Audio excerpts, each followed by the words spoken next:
భారత న్యాయ వ్యవస్థపై తనకు అత్యంత గౌరవం, పూర్తి విశ్వాసం ఉందని రేవంత్ రెడ్డి ఎక్స్లో పేర్కొన్నారు.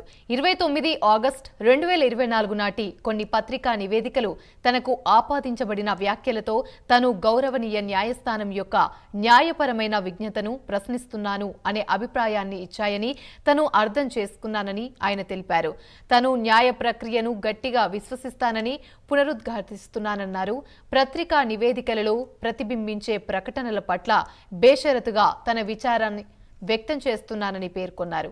అటువంటి నివేదికలలో తనకు ఆపాదించబడిన వ్యాఖ్యలు సందర్భం నుండి తీసివేయబడ్డాయని, న్యాయ వ్యవస్థ దాని స్వాతంత్రత పట్ల తనకు బేషరతుగా గౌరవం ఉందన్నారు.